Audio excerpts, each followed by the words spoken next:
Hello dear friends, तो मैं हूं आरती। संस्कृति आईएएस यूट्यूब चैनल पे आप सभी का स्वागत है। मैं हाजिर हूं एक नए विषय को लेकर के। आज हम बात करने वाले हैं भारत की शिक्षा व्यवस्था के बारे में।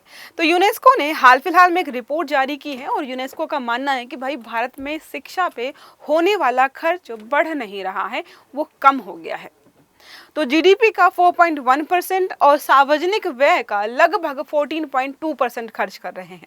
हम कंपैरिजन करते हैं चाइना से कि देखो चाइना भी तो इतना ही कर रहा है।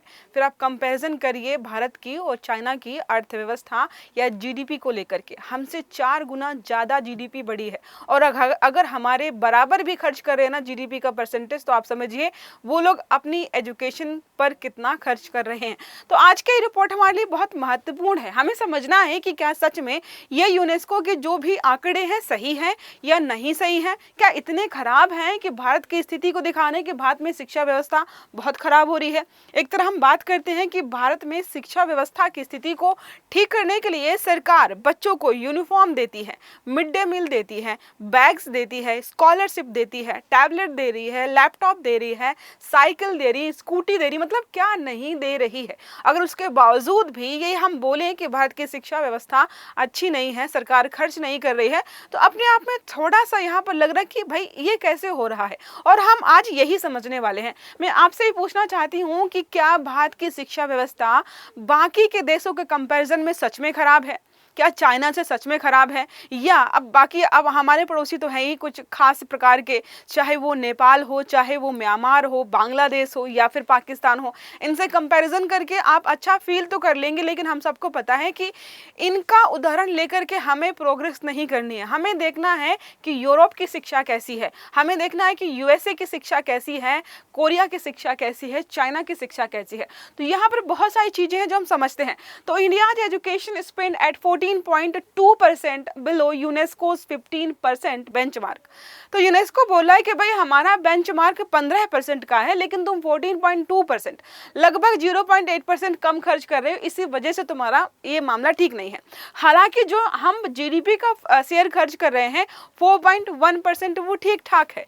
क्यों? क्योंकि यहाँ पर जो बेंचमार्क सेट किया गया है वो 4 के आसपास ही रहना चाहिए। अब देखो अलग अलग चीज़ों को समझते हैं। तो यूनेस्को की रिपोर्ट है, यूनेस्को को बहुत सारी रिपोर्ट्स आती हैं, लेकिन ये जो रिपोर्ट है ये एसडीजी गोल नंबर 4 से जुड़ी हुई है। अंतर्राष्ट्रीय स्तर पर अलग अलग देशों ने यह लक्ष्य रखा है कि 2030 तक हम अपने यहाँ की शिक्षा व्यवस्था को अंतर्राष्ट्रीय मानकों तक ले जाएंगे और इसी वजह से ये अलग अलग प्रयास किए जा रहे हैं। अब इन सभी चीज़ों को एनालाइज करता है यूनेस्को कि भाई देखें कौन सा देश कैसा किस प्रकार का प्रदर्शन कर रहा है। उसी में से एक चीज़ यहाँ पे निकल करके आई है जो हम समझ रहे थे। क्लास को आगे बढ़ाऊंगी, अभी समझा दूंगी कि क्या क्या चीज़ें कैसी हैं। पहले हम बात करते हैं फ्रीडम सेल ऑफर के बारे में। ये भी बताना बहुत ज़रूरी है भाई, 10 से 14 अगस्त तक ये ऑफ़र चलने वाला है। अगर आप इच्छुक हैं कि भाई यूपीएससी की क्लासेस करते हैं और वहाँ से बढ़िया सा फाउंडेशन कोर्स करके अच्छे से एक क्रमबद्ध तरीके से पढ़ाई करनी है एक रूटीन के साथ, तो लाइव फ्रॉम द क्लासरूम्स हमारा बैच यहाँ पर हिंदी मीडियम में दिल्ली सेंटर में यहाँ पर है 48,000, प्रयागराज में 30,000। क्यों? क्योंकि हम दे रहे हैं आपको मोर देन 60% का डिस्काउंट। नंबर लगा हुआ है 9555124124, इस पर कॉल करिए। अगर नहीं कॉल करनी है तो आप वेबसाइट पर जाकर के sanskritis.com के वेबसाइट पर जाकर के वहाँ पे चेक भी कर सकते हैं। आप टॉपिक पर आते हैं वापस। तो हमने बात की दो चीज़ों के बारे में, जीडीपी का 4.1% और जो 14.2% देखा वो है सार्वजनिक व्यय। अब पहले हम सार्वजनिक व्यय को समझ लेते हैं कि आखिरकार है क्या।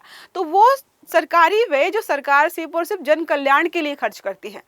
मतलब यहाँ पर सिर्फ और सिर्फ कल्याणकारी काम हो गया, आर्थिक विकास, प्रशासनिक कार्य, सबके लिए जो खर्च किया जाता है उसी के बारे में हम बात करें। इसमें शिक्षा हो सकती है, स्वास्थ्य हो सकता है, रक्षा हो गया, आधारभूत संरचना हो गया, इसके अलावा सामाजिक कल्याण योजनाओं पर खर्च किया गया। तो जितना भी, मतलब मान लो अगर सरकार सार्वजनिक व्यय 100 रुपये करती है तो यूनेस्को बोल रहा है कि ये 14.2 रुपीज जो है शिक्षा पे खर्च कर रही है, बाकी हम बात नहीं कर रहे हैं यहाँ पर, ठीक है। अब जो शिक्षा का ढांचा उसको समझते हैं। जैसा आपको मैंने ऑलरेडी बताया है कि एसडीजी गोल के एसडीजी 4, मतलब एसडीजी गोल तो 17 है, उसमें से 4 नंबर लिया गया है और यहाँ पर ये शिक्षा से रिलेटेड है, क्वालिटी एजुकेशन की बात करता है। तो अलग अलग देशों ने बोला है कि हम अपने देश की शिक्षा को आगे बढ़ाएंगे। तो देखो ये बेंचमार्क्स हैं कि आपको जीडीपी का 4 से 6% 4% खर्च करना है, तो इसमें तो हम फिट बैठते हैं, क्योंकि बिलो है इनका 4% और हम 4.1 पर है, तो इस पे चलो हम पास हो गए। लेकिन दूसरा यूनेस्को का एक क्राइटेरिया है कि 15 से 20% सार्वजनिक व्यय का यहाँ पर शिक्षा में खर्च होना चाहिए। यहाँ पे हम थोड़ा पीछे छूट गए, हमने कितना खर्च किया है 14.2%। इन दोनों में हमें पास होना है और हम एक में पास है, एक में फेल है। अब स्टार्टिंग के जो हेडलाइन थी उसको जस्टिफाई करते हैं कि भारत में शिक्षा पर व्यय खर्च कैसे कम हो रहा है। 2015 में 15.7%, मतलब 100 रुपए में से 15.7 रुपए हम खर्च कर रहे थे शिक्षा पर। लेकिन अब अभी लगभग जो है 11 साल के बाद हमारा व्यय तो बढ़ना चाहिए। यूनेस्को बोला है कि ऐसा कैसे, आप अपना खर्च बढ़ाने की जगह खर्च कम कैसे कर रहे हैं, 14.2% पे आ गए हैं। यही जो है मेन इश्यू यहाँ पे बताया गया है। अब बात करते हैं, देखो एक तरफ हम बात करते हैं कि शिक्षा पर व्यय बढ़ाया जा रहा है, दूसरी तरफ आप लगातार न्यूज पढ़ रहे होंगे कि गवर्नमेंट स्कूल बंद होते जा रहे हैं। अब ये बहुत पुरानी न्यूज नहीं है, ये हमने ली है 2 अगस्त की। The government schools closure hit poor student hardest. आपने सबसे ज्यादा जो पढ़ा होगा ये यूपी के बारे में पढ़ा होगा कि यूपी में बहुत सारे स्कूल्स बंद कर दिए गए। उनका मानना था कि बहुत स्कूल खुले हुए हैं, किसी में बच्चे नहीं, किसी में टीचर नहीं, तो सबको बंद करके एक बना दो, सब टीचर्स को यही ले आओ, सब बच्चों को यही ले आओ। उनका जो है क्लैरिफिकेशन ये था। अब हम बात करते हैं तो देखो लिखा है, India is home to roughly 60% of the world's below poverty line population।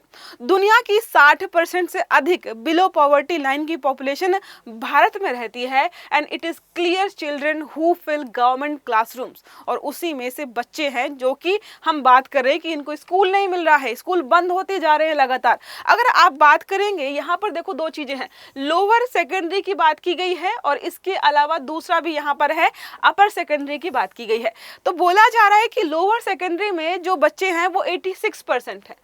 क्या लिखा हुआ है, पढ़ाई कितनी है, पढ़ाई पूरी करने वाले कितने हैं, 86% बच्चे ही हैं। जबकि हमने खुद ने लक्ष्य रखा था कि 2025 तक हम इसको 99% ले जाएंगे। ये तो चलो हमारा हो गया, जो यूनेस्को का है वो 90% है, मतलब जो है इस पे भी हम 4% पीछे रह गए। दूसरा बात करते हैं अपर एजुकेशन की, तो यहाँ पर भी हम पीछे हैं। कैसे, 9 से 12 तक की शिक्षा पूरी करने की दर केवल 51% है। भारत में अगर जितने बच्चे हैं तो उनमें से 51% बच्चे ऐसे हैं जो 12वीं तक की शिक्षा पूरी कर रहे हैं, बाकी जा ही नहीं रहे हैं। 2025 का हमारा लक्ष्य था कि 84%, इसके तो नजदीक भी नहीं दिखाई दे रहे हैं हम लोग। ये जो है यहाँ पे बोला जा रहा है, ये सारी चीजें हैं जिससे लगातार लग रहा है कि भाई हम अच्छा प्रदर्शन नहीं कर पा रहे हैं। देखो 2015 की 81% की तुलना में बेहतर, लेकिन 2025 के 99% की तुलना में हम काफी पीछे रहते दिखाई दे रहे हैं। अन्य देशों से तुलना कर लेते हैं चाइना से तुलना। हालांकि चाइना जो है हमसे बहुत आगे है इन चीज़ों में, हमसे 4 गुना ज़्यादा खर्च कर रहा है शिक्षा में। तो बोला जा रहा है कि चाइना भी अपनी जीडीपी का 4% खर्च करता है, लेकिन दूसरे वाले सार्वजनिक व्यय में ये भी पीछे है। ये कितना खर्च कर रहा है, 11.9%। अब हम खुश होकर कह सकते हैं कि भाई ये तो 11.9% कर रहा है, हम तो 14.2% कर रहे हैं। ब्राज़ील में देखो 5.6% है जीडीपी का और ये टोटल 12%। देखो ऐसे ना मतलब मैं नहीं चाहती कि आप लोग ऐसे कंपैरिजन करें, आप इनकी अर्थव्यवस्था की जीडीपी का आधार भी देखिएगा। दूसरा यहाँ पर है दक्षिण अफ्रीका, एक ऐसा देश है जिसने दोनों ही क्राइटेरिया को फुलफिल किया है।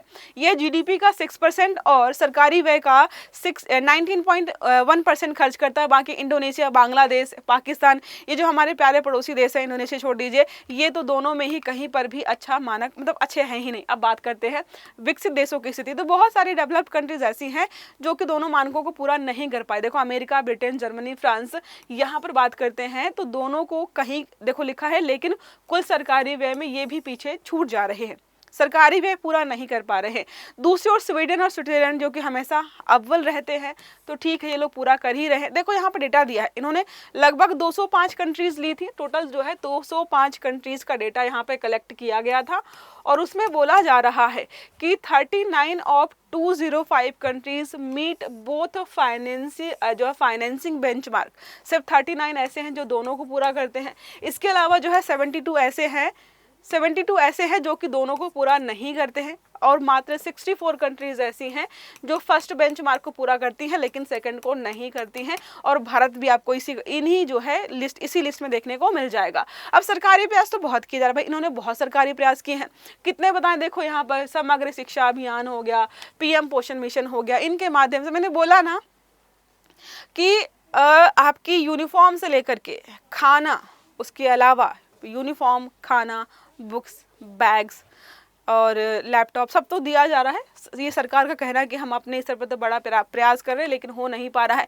अब बात करते हैं सस्टेनेबल डेवलपमेंट गोल के बारे में। टोटल 17 है, मैं 17 नहीं बताऊंगी, मैं सबका बस एक एक बता देती हूँ। फर्स्ट हमारा नो पॉवर्टी, दूसरा zero hunger, good health and wellbeing third हमारा है, और हमें पढ़ना है क्वालिटी एजुकेशन फोर्थ नंबर। 5 है जेंडर इक्वालिटी, छठवां है क्लीन वाटर एंड सैनिटेशन हो गया, 7वां अफोर्डेबल एंड क्लीन एनर्जी है, 8वां decent work and economic growth यहाँ पर है, 9 इंडस्ट्रियल इनोवेशन एंड इंफ्रास्ट्रक्चर है, 10 जो है रिड्यूस इनइक्वालिटी, 11 है सस्टेनेबल सिटीज एंड कम्युनिटीज है, बहुत वैसा लिखा हुआ है तो ये सारे हो गए। हमें पढ़ना है चौथा नंबर, क्योंकि चर्चा में फोर्थ नंबर था। तो इंश्योर करता है कि हम सभी को इक्विटेबल, मतलब सबको अच्छी एजुकेशन के साथ पढ़ने का मौका भी दें, और यही बात की गई है।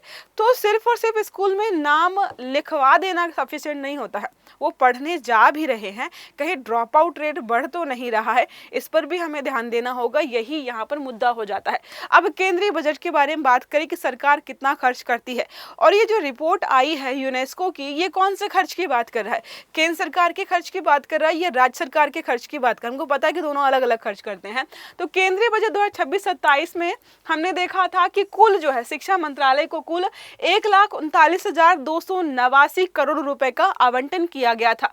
कुल केंद्रीय बजट इसमें था 53.47 लाख करोड़, लगभग जो है 2% यहाँ पर इसका देखने को मिलेगा। विस्तृत आंकड़े अगर हम देखें तो यहाँ पर लिखा हुआ है कि स्कूल शिक्षा साक्षरता में कितना खर्च होता है, 60%, उच्च शिक्षा में 40%, टोटल 100% यहाँ पर हो जाता है। और मोस्ट इंपॉर्टेंट हो जाता है कि ये जो यूनेस्को की रिपोर्ट है वो किस पर है, तो ये दोनों के ही डेटा को कलेक्ट करती है, दोनों को मिला करके केंद्र सरकार का खर्च और राज्य सरकार का खर्च दोनों को मिलाकर के आपको ये सारी जानकारी देती है। तो ये सारा हमारा हो गया, ये हमने ऑलरेडी समझा हुआ है। अब एक प्रश्न है, एजुकेशन 2030 फ्रेमवर्क के संदर्भ में निम्नलिखित में से कौन सा सही है? जीडीपी का 4%, जीडीपी का 4 to 6% शिक्षा पर खर्च करने का बेंचमार्क। दूसरा है पब्लिक एक्सपेंडिचर का 15 to 20% शिक्षा पर खर्च करने का बेंचमार्क। सही आंसर आपको देना है कमेंट बॉक्स में। इसके अलावा हमारे पर बहुत सारी रिपोर्ट्स हैं।